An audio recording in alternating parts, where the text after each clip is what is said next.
ఢిల్లీలో ఓ పెద్ద బంగ్లా, అందులో ఫైర్ యాక్సిడెంట్ అయింది. ఫైర్ సర్వీస్ సిబ్బంది వెళ్ళారు, మంటలు ఆర్పారు. మంటలు ఆరిన తర్వాత అక్కడ ఓ గదిలో కనిపించిన సీన్ చూసి వాళ్ళు షాక్ అయ్యారు. వాళ్ళు ఏం చూశారంటే నోట్ల కట్టలు, కట్టల కొద్దీ డబ్బు. ఆ డబ్బు చూసి వాళ్ళు షాక్ అయిపోయారు. ఇంత డబ్బు ఎలా వచ్చింది ఇక్కడికి అని. దీని గురించి అధికారులకు కంప్లైంట్ ఇచ్చారు. ఆ డబ్బుకి ఎట్లాంటి లెక్కలు లేవు అని ఆ తర్వాత తేలింది. ఆ సొమ్ము ఎంత అంటే 15 కోట్లు అని ఇప్పుడు మీడియాలో చెప్తున్నారు. సరే, ఆ ఇల్లు ఎవరిది అంటే ఢిల్లీ హైకోర్టు జడ్జిది. ఆయన పేరు జస్టిస్ యశ్వంత్ వర్మ. ఈ ఘటన అంటే ఫైర్ యాక్సిడెంట్ జరిగినప్పుడు ఆయన ఇంట్లో లేరు. ఫ్యామిలీ మెంబర్స్ ఇచ్చిన కంప్లైంట్తోనే ఫైర్ సర్వీస్ వాళ్ళు వెళ్ళారు. చివరికి ఈ 15 కోట్ల గుట్టు బయటపడింది. మరి ఆయనకి 15 కోట్లు ఎలా వచ్చాయి, ఎక్కడి నుంచి వచ్చాయి, ఎవరిచ్చారు, ఎందుకు ఇచ్చుంటారు, ఏదైనా ఫేవర్ చేయడానికి ఇచ్చారా? మన దగ్గర హైకోర్టు జడ్జి నెల జీతం ఎంత ఉంటుందో తెలుసా? 2,25,000. అదే chief justice, high court chief justice అయితే 2,50,000. గూగుల్ చేస్తే వచ్చిన ఇన్ఫర్మేషన్ ఇది. మరి నెలకు 2,25,000 సంపాదించే జడ్జి ఇంట్లో 15 కోట్లు ఎట్లా వచ్చాయి? ఆయన కెరీర్ని చూస్తే ఆయన ఢిల్లీ హైకోర్టులో 3వ సీనియర్ మోస్ట్ జడ్జి. 22 ఏళ్లుగా లాయర్గా పనిచేశారు. 10 ఏళ్ళు హైకోర్టు జడ్జిగా ఉన్నారు. 10 ఏళ్ళు హైకోర్టు జడ్జిగా ఉంటే 15 కోట్లు ఎలా సంపాదించగలుగుతారు? సరే, విషయం సుప్రీంకోర్టు వరకు చేరింది. Supreme court chief justice Sanjiv Khanna enter అయ్యారు. కొలీజియం సమావేశాన్ని ఏర్పాటు చేశారు. కొలీజియం సిఫారసులతో జస్టిస్ యశ్వంత్ వర్మని ట్రాన్స్ఫర్ చేశారు. ఎక్కడికి అంటే ఆయన గతంలో పనిచేసిన అహ్మదాబాద్కే పంపించేశారు. ఆయన 2021 నుండే ఢిల్లీ హైకోర్టులో ఉన్నారు. అంతకుముందు అహ్మదాబాద్లోనే ఉన్నారు. ఒక ఉద్యోగి అక్రమ సంపాదనతో పట్టుబడితే ఇట్లాంటి సీన్లు మనం చాలానే చూసుంటాం. ఏం చేస్తారు, వాళ్ళని ఎట్లా డీల్ చేస్తారు అని. వెంటనే కేసు ఫైల్ చేస్తారు, సస్పెండ్ చేస్తారు.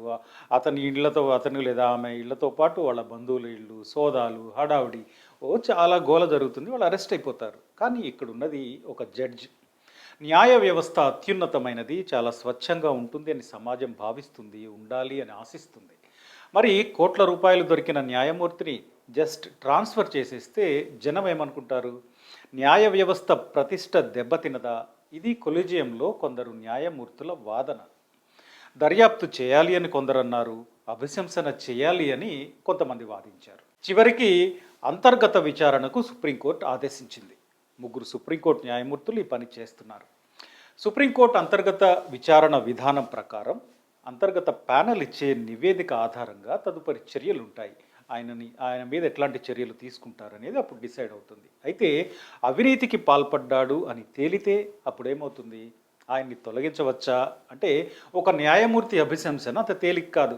పార్లమెంట్ ఆమోదం కావాలి. పార్లమెంట్ ద్వారా మాత్రమే హైకోర్టు జడ్జిని తొలగించే అవకాశం ఉంటుంది. అసలు ఇప్పటి వరకు దేశంలో ఏ న్యాయమూర్తి పైన అభిశంసన జరగలేదు. అట్లాంటి సందర్భం రాలేదు. కొందరైతే విచారణ ఎదుర్కొన్నారు, కానీ విచారణ పూర్తి కాకముందే వాళ్ళు రాజీనామా చేసిన ఉదాహరణలు ఉన్నాయి.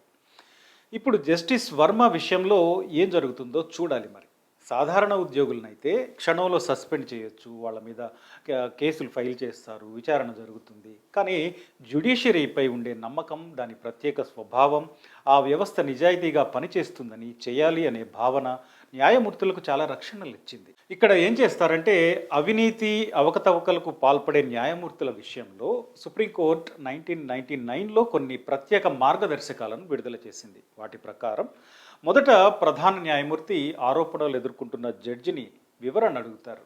ఏం జరిగింది అనే దాని గురించి. ఆ వివరణతో సుప్రీంకోర్టు చీఫ్ జస్టిస్ సంతృప్తి చెందితే పర్వాలేదు, లేకపోతే కమిటీ వేస్తారు, దర్యాప్తు చేయిస్తారు. ఇప్పుడు కమిటీ వేసినట్టుగా ఆ కమిటీ ఇచ్చే నివేదిక ఆధారంగా ఆ న్యాయమూర్తిని రాజీనామా చేయమని చీఫ్ జస్టిస్ కోరవచ్చు. అప్పుడు ఆ జడ్జి రాజీనామా చేస్తే సరే, లేదంటే అతని గురించి ప్రభుత్వానికి లేఖ రాస్తారు. విషయం పార్లమెంట్లోకి వెళ్తుంది.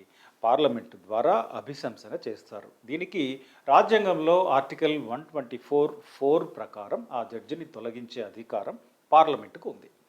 ఇప్పుడు కాంగ్రెస్ పార్టీ ఏమంటుందంటే కేవలం ట్రాన్స్ఫర్ చేసి ఈ వివాదాన్ని కప్పిపుచ్చాలి అనుకుంటే సాధ్యం కాదు. న్యాయ వ్యవస్థ పట్ల జనానికి విశ్వాసాన్ని కాపాడాలంటే, అంటే న్యాయ వ్యవస్థ పట్ల జనంలో ఉన్న విశ్వాసాన్ని కాపాడాలంటే ఆ సొమ్ము ఎవరిదో కూడా తేలాలి అంటుంది. పైగా ఈయన విచారించేది చిన్న చితక కేసులు కాదు. జస్టిస్ వర్మ ఉన్నావ్ రేప్ కేసుతో పాటు అనేక కీలక కేసులు వాదిస్తున్నారు. కాబట్టి ఈ విషయాన్ని అంత తేలిగ్గా వదలకూడదు అంటుంది. న్యాయ వ్యవస్థ చాలా పవిత్రంగా ఉంటుంది అని భావిస్తాం, ఉండాలని కోరుకుంటాం. కానీ బెయిళ్ల కోసం లంచాలు తీసుకున్న జడ్జిలను తెలుగు రాష్ట్రాల్లో చూసాం. ఇది నిజం. మన చరిత్ర చెప్తోంది. ఇట్లాంటి జడ్జిలను కొంతమందిని మనం చూసామంటే అవినీతి అన్ని రంగాల్లాగే జ్యుడిషియరీలో కూడా పేరుకుపోతుందా అనిపించటానికి అవసరమైన ఉదాహరణలు మన కళ్ళ ముందే ఉన్నాయి. రీసెంట్ పాస్ట్లోనే అవి కనిపిస్తాయి. అంటే ప్రలోభాలకు లోనవ్వడంలో జడ్జిలు అతీతులు కారు అని కొన్ని సందర్భాలు రుజువు చేస్తున్నాయి. ఇలాంటి సందర్భంలో సమాజానికి కలిగే అనుమానాల్ని నివృత్తి చేయాల్సిన బాధ్యత కోర్టులపైనే ఉంది. ఇప్పుడు జస్టిస్ యశ్వంత్ వర్మ విషయంలో సుప్రీంకోర్టు ఏం తేల్చబోతుందో చూడాలి.